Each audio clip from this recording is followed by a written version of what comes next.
Yep, the A-team is in the house. Now, many of us have spent, let's be honest, way too much time over the past year glued to our screens because of the pandemic. Simple truth, universal truth, I think.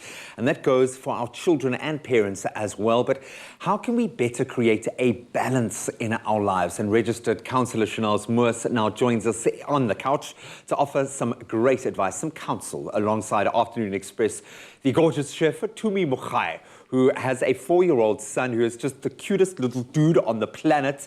Balokwa Mogai, look at that guy. Look at your face. Guys, so good to have you here to talk about something that admittedly does really give me concern, because my boy really gets invested in screen time, and it's something that we do rely on a lot. I'm going to start with you, Tumi, because our boys are the same age, and I've seen your little man glued to the screen when he comes in here, and that's exactly what I do with Jack. What is the relationship with screen time? Do you see it as a positive, a negative? Put it in perspective for me. To be honest, at first, when I first became a parent and I was hearing about screen time, it was evil. Yeah, take it away. Yeah, it's wrong. Sure. And then as time went by, I started learning and realizing that it's actually depends on how I treat it and how I explain it to him, but also the fact that there's so much that they can learn. My son has learned to articulate himself so much more. He's learned to communicate so much more because fine motor skills. I've seen him play games where I'm like, exactly. How do you do that? You know, stuff like that that actually, funny enough, also correlates to what he learns at school. And then, so part of me has now learned to sort of try and balance it. And yes, it's a great thing and there's so much to learn, but there's also so much he could be exposed to that I'm not aware of. Yeah. So it's also just about managing that and seeing what's good for him and not necessarily. Does that mean you've set up rules? Do you have like a set standard, okay, this is what's allowed? Because you want the outdoor play, especially in little boys, you want them to be active and to enjoy that.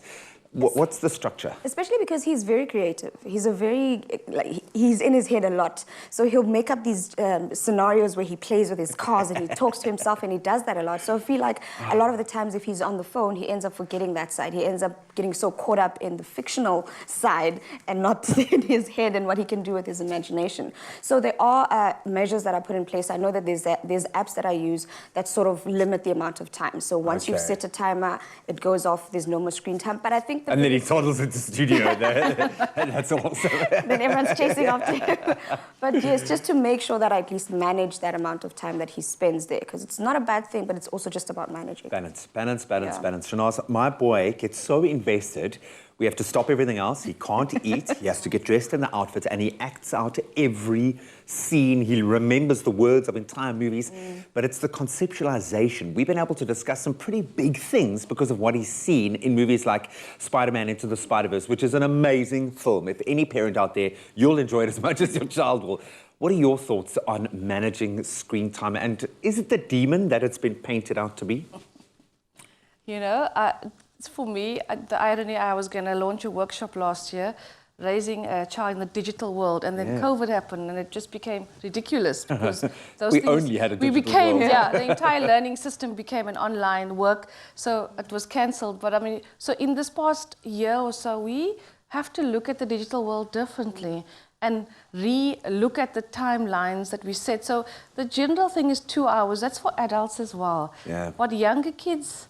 So it's actually, so this is the thing, nobody says, here's a device, here's a child, this is how you should manage it. You just get one and then you figure it out, then you just hand the one the other thing and let them figure it out. I've seen babies with phones watching kiddies programs. My 18-month-old nowhere to press. knows how to answer a phone, and we'll have a fat conversation with you if one of us is like in the shower or something. Done. Yeah. It is crazy to me. We're all about socializing and forming those bonds now that we can actually get our kids out there. Have you noticed a change in terms of how he engages with other children? Is it a sacrifice, too much screen time and too much involvement? Has it changed the way that he engages with other kids?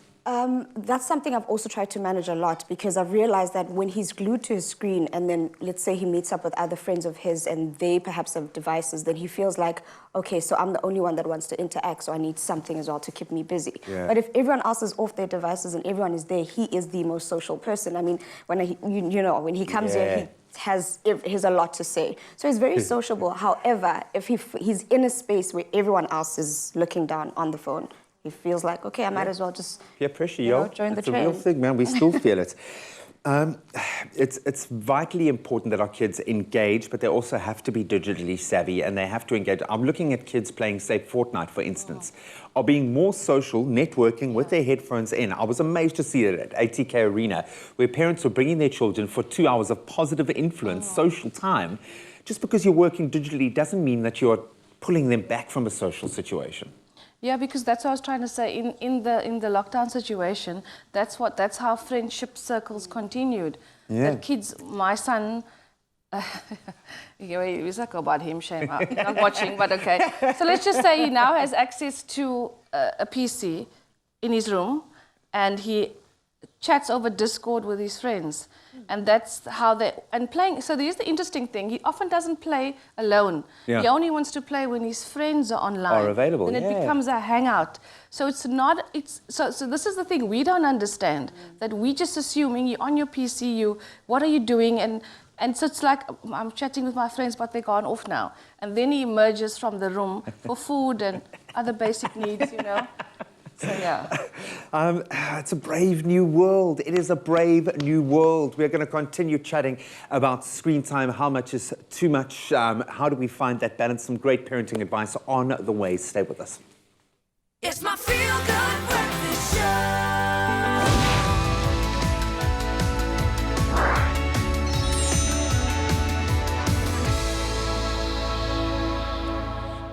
Welcome back. So a little bit earlier in the show, registered counsellor Shanaz Moos alongside award-winning, I stress that, award-winning chef and parent, of course, to a beautiful boy. Tumi Mochai joined us on the couch to chat about creating a balance between our time in and out of the digital space. And we are continuing that conversation right now.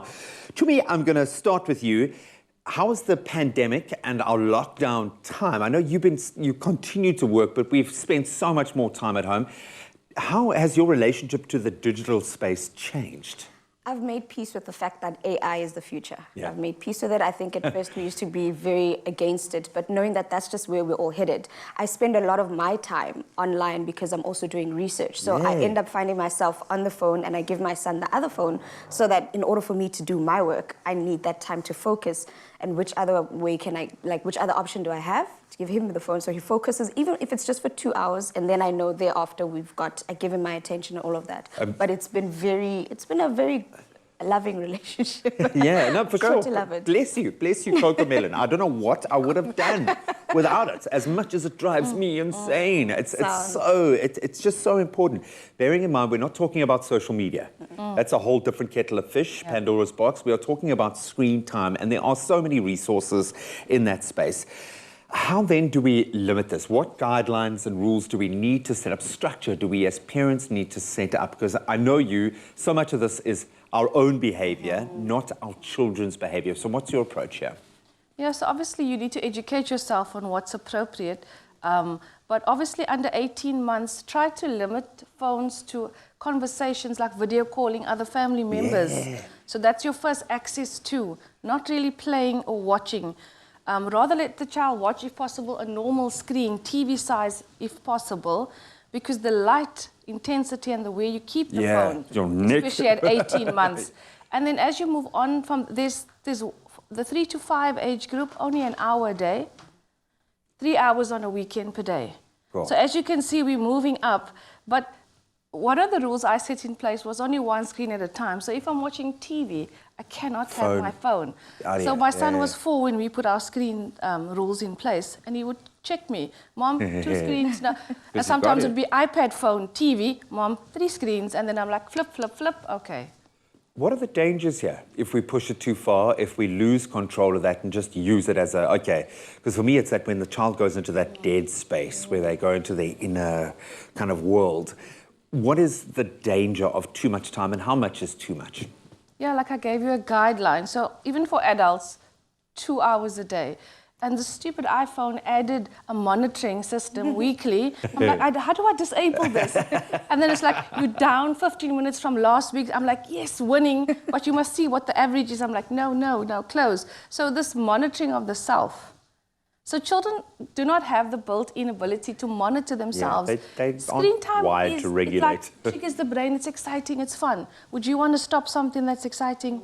So that's where the apps come in, apps that cut off apps that when my kids were younger, the teens or they were in their teens, there was everything just disappeared at a certain time. You just hear the screaming from the room. Because it was more like they don't have the ability to put the phones away. The other thing I tried was a central charging station. So the lounge and multiple charger docks. Yeah. I was struggling with that more than them. So there were so many ways we tried to do that, and I gave my son a sheet to monitor his screen time every day. So YouTube so much, TV like that. So that was to create awareness. Is it a reward? I would not see it as, some people use it as a reward principle, access to screen time but I think that kids need to learn how to manage screen time, so as do we. So as a reward, how are you going to learn to manage it if you only have to do X, Y, Z to actually get to a screen? Any final tips of advice here? Because while we're talking, I'm just thinking, my son and my daughter are probably going to be teaching me, let's be honest, about the digital space. My boy can already look up things on YouTube, train unpacking things at 4 years old. What advice do you have for parents that, like me, are probably feeling a little bit nervous about where this is going and how far on the wrong side of the digital divide I am? Yeah, so there's apps for younger kids to control content.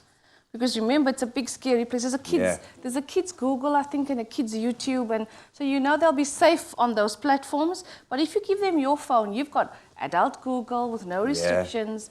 I mean, I couldn't remember the password to unlock my kids when they turned 18. They were so angry with me. But it was so long ago that I put it on their phones. But it went away when you got a new phone, whatever. But my thing is that you as the parent have the responsibility. Make areas in your home phone-free, device-free, make times in your home, meal time. So supper time, that we together. It's old school, no TV, no devices, conversation.